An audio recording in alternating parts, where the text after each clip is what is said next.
20, 21, 22 पर बोलने का अवसर प्रदान किया। मैं आपके माध्यम से इन मांगों पे अपना वक्तव्य रखने से पहले पूर्व शिक्षा विभाग की डिमांड पर ही मैंने मंत्री जी से मांग की थी कि जो हमारे शिक्षा की देवी के रूप में जाना जाता है कालीबाई कलासुआ, जिन्होंने शिक्षा के लिए अपनी जान दी, तो उनके नाम से जो स्कूल चल रही थी तो बीजेपी शासनकाल में वो स्कूल बंद कर दिया था और हमने मांग रखी, तो मेरी मांग के अनुरूप मंत्री जी ने वो विद्यालय खोल दिया, लेकिन उसके नामकरण कालीबाई कलासुआ से किया जाए, ये मैं दोबारा इसमें मांग रख रहा हूँ। साथ ही इन 3-4 साल के अंदर कई विद्यालय मेरे विधानसभा क्षेत्र में क्रमोन्नत हुए, लेकिन हमारे राजस्थान के अंदर लिंगानुपात की बात की जाए तो डूंगरपुर जिले में सबसे अधिक लिंगानुपात है। और विधानसभा की अगर बात की जाए तो 200 विधानसभा में 84 विधानसभा में सबसे अधिक लिंगानुपात है।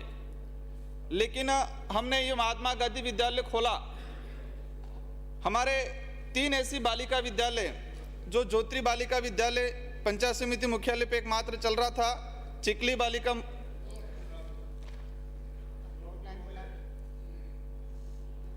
मैं प्रस्ताव करता हूं कि सदन का समय अनुदान की मांग संख्या 20 प्रारंभिक शिक्षा विभाग, मांग संख्या 21 माध्यमिक शिक्षा विभाग, मांग संख्या 22 उच्च शिक्षा विभाग की मांगें पारित होने व आज की कार्यसूची पूर्ण होने तक बढ़ा दिया जाए।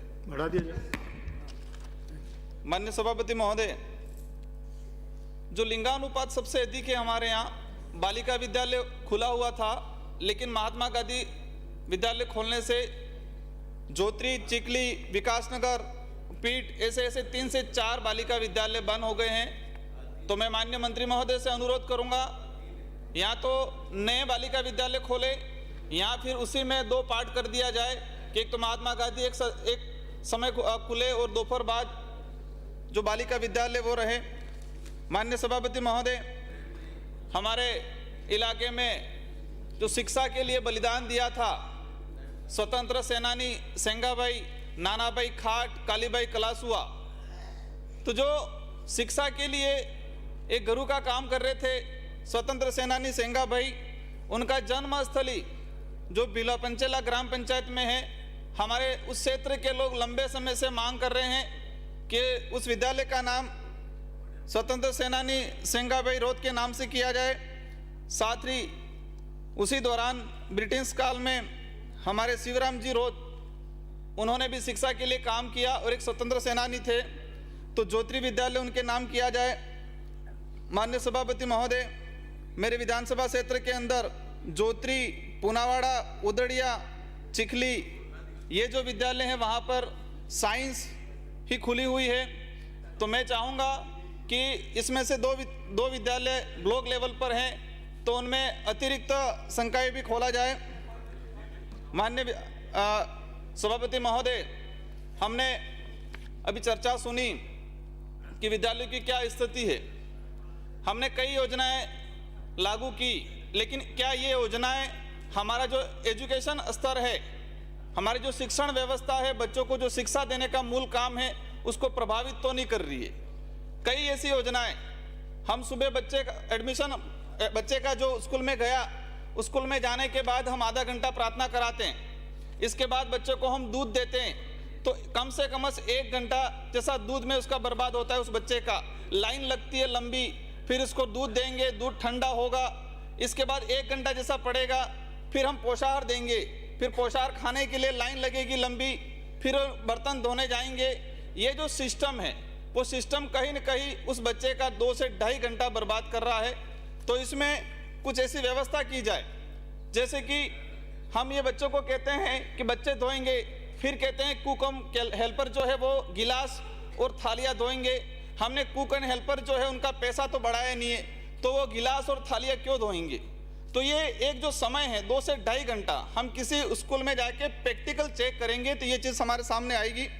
साथ ही आज अभी बात हो रही थी, हमारा देश धर्मनिरपेक्ष देश, पंथ निरपेक्ष देश की बात होती है, लेकिन जो विद्यालय है, कई विद्यालयों में विशेषकर आदिवासी बाहुल्य क्षेत्र के अंदर एक धार्मिक प्रयोगशाला बना रखा है। कई जगह ईसाई मिशनरियों का प्रचार होता है स्कूलों के अंदर, कई जगह हिंदुत्व का प्रचार होता है, कई जगह राम रहीम है या वो रामपाल जैसे बाबाओं का जो कुछ धर्म है उनका प्रचार होता है। मतलब आदिवासी बाहुल्य क्षेत्र को एक प्रयोगशाला बना रखी है। तो हम धर्मनिरपेक्ष पंथ निरपेक्ष की बात करते हैं तो विद्यालय के अंदर जो धार्मिक गतिविधियां है उसको बंद कर दिया जाए। कई विद्यालय में मेरा जाना हुआ, मैंने बच्चों को पूछा कि पहली शिक्षिका कौन थी। इन बच्चों को सावित्रीबाई फुले के बारे में नहीं पता है, कालीबाई कलासुए के बारे में नहीं पता है, हमारे देश के स्वतंत्र सेनानियों के बारे में नहीं पता है। लेकिन जितने जो काल्पनिक देवी देवता है इनके बारे में पूछेंगे तो सारे बच्चे बता देंगे। तो इससे कहीं न कहीं ये स्थिति बनी हुई है वहां पर कि जो हमारे स्वतंत्र सेनानी हैं उनको कम जानते हैं, काल्पनिक देवी देवताओं को ज्यादा जानते हैं। तो जो धार्मिक गतिविधियां हैं उन गतिविधियों को कम कर दिया जाए। माननीय सभापति महोदय, उस इलाके के अंदर सोमवार का दिन देखना, सोमवार के दिन के अंदर लगभग 30% उपस्थिति मिलेगी, 30 से 40%, और बालिकाओं की 80% उपस्थिति नहीं रहेगी, क्योंकि वो धार्मिक गतिविधियों में जो व्रत के लिए जाते हैं, नवरात्रि आती है, दशा माता आती है, 12-12, 15-15 दिन तक बच्चे नहीं आते हैं। क्यों? क्योंकि उसकी शुरुआत उस विद्यालय से हुई है। माननीय सभापति महोदय, भौतिक सुविधाओं को लेकर चर्चा हो रही थी। हमारा उस इलाके में भौतिक सुविधा यह है, कई किसी स्कूल में मुश्किल से कई 4 दीवारें मिल जाएगी, कई विद्यालय ऐसे हैं जहां शौचालय नहीं मिलेंगे, कई विद्यालय ऐसे हैं जो पर्याप्त मात्रा में भवन नहीं मिलेगा। हमने लाखों करोड़ों रुपया उस आदिवासी बाहुल्य क्षेत्र के लिए घोषणा कर दी, लेकिन इम्प्लीमेंट नहीं हुआ। अगर विद्यालय की हम स्थिति भौतिक सुविधाओं सुधारना चाहते हैं, और विशेषकर मैं आदिवासी बाहुल्य क्षेत्र के लिए कहना चाहूंगा कि हमारे टीएडी विभाग के जो कमिश्नर हैं, पंचायती राज के जो कमिश्नर है और एजुकेशन डिपार्टमेंट के तीनों कॉम्बिनेशन बिठाए और टीएडी विभाग का जो पैसा है उस पैसे को भी विद्यालय की भौतिक सुविधा है उसमें पंचायती राज में भी प्रावधान किया जाए। हम पंचायती राज नरेगा से कहीं लाखों करोड़ों रुपया खर्च कर लेते, लेकिन स्कूल का 4 दीवारें नरेगा के अंदर हम सैंक्शन नहीं करा पाते हैं। तो ऐसे प्रावधान किया जाए कि टीएडी विभाग, पंचायती राज और एजुकेशन डिपार्टमेंट कॉम्बिनेशन बिठा के भौतिक सुविधा की जाए। साथ ही माननीय सभापति महोदय, उस इलाके में ड्रॉप आउट की समस्या काफी आ रही है। बच्चे स्कूल जाते कुछ समय फिर स्कूल छोड़ देते। यह समस्या क्यों आ रही है? या तो वो अभिभावक पढ़ाना नहीं चाह रहा, ध्यान नहीं दे रहा है, या कुछ ऐसी स्थितियां बन रही है। हमने जो महसूस किया, विशेषकर जो है एक मातृभाषा, बच्चे की पहली शिक्षिका या शिक्षक कहे तो उसके माँ है, और उसकी पहली जो लैंग्वेज है अपनी मातृभाषा, स्थानीय भाषा है, पहली पाठशाला अपना परिवार है। अब बच्चा वहां पर सीधा स्कूल में गया, हमने हमारी शिक्षण व्यवस्था, हमारी लैंग्वेज उस पर थोप दी, बच्चा डरता है, बच्चे को समझ में नहीं आता ये क्या बोल रहे हैं, बच्चा ड्रॉप आउट होता है। आपने इस सदन में देखा होगा, आदिवासी बाहुल्य क्षेत्र से आने वाले जितने भी जो विधायक हैं, इनकी आप स्पीच निकाल के देखना अब तक, तो जो च है, छ है, ठ है, अक्ष है, ये जो शब्द हैं, उस शब्दों को आज विधायक हमारे बन गए, लेकिन वो नहीं बोल पाते, हम लोग भी नहीं बोल पाते, क्योंकि हमारी मात्र जो भाषा है, इस भाषा में ये शब्द नहीं है। तो हम चाहेंगे कि जो 5वीं तक का एजुकेशन है उन टीचरों को पाबंद किया जाए कि सभापति महोदय जी, मुझे आपत्ति है, मातृभाषा के अंदर बोला जाए। मुझे आपत्ति है माननीय सदस्य, मैं समझ रहा हूँ वो क्या कहना चाह रहे हैं, मैं सच्चाई बता रहा हूँ, नहीं है वो, मैं सच्चाई बता रहा हूँ, हम बोलते हैं ना, मैं हकीकत बता रहा हूँ, भाषा बोलेंगे, मैं हकीकत बता रहा हूँ। बैठिए प्लीज। मेरा यही कहना है ठीक नहीं है कि स्थानीय भाषा के अंदर, लेट हिम कंप्लीट, स्थानीय भाषा के अंदर 2 मिनट में समाप्त करिए आप। सर, हमारा जो समय मिला पार्टी का, समय उस जो समय में मिला बोलने उसी का के अवसर हिसाब से प्रदान बोल करें स्थानीय भाषा के अंदर, ताकि बच्चा ड्रॉप आउट नहीं हो। हमने गाइडलाइन बना रखी है कि हम जो विद्यालय क्रमोन्नत का हमने मापदंड है कि हम दूरी देखते हैं, हम ये इनरोलमेंट देखते हैं कि कितना नामांकन है। वहां पर ऐसी स्थिति है, फॉरेस्ट इलाका रहता है, नामांकन बहुत कम रहता है, नामांकन बच्चे को जाना है दूसरी जगह तो फॉरेस्ट इलाका होने की वजह से नहीं जा पाता है। तो ट्राइबल इलाके में जो मापदंड है उस मापदंड में राहत प्रदान की जाए।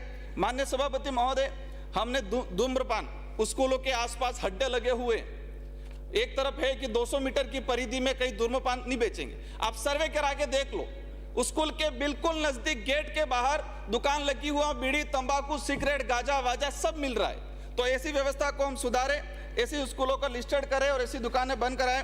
माननीय सभापति महोदय, स्थानांतरण को लेके हमने थर्ड ग्रेड पे वहां प्रतिबंध लगा रखा है। करौली, सवाई माधोपुर, भरतपुर, सीकर की तरफ से बहुत सारे टीचर वहां लगे हुए, थर्ड ग्रेड के पर्याप्त मात्रा में वहां अध्यापक हो गए।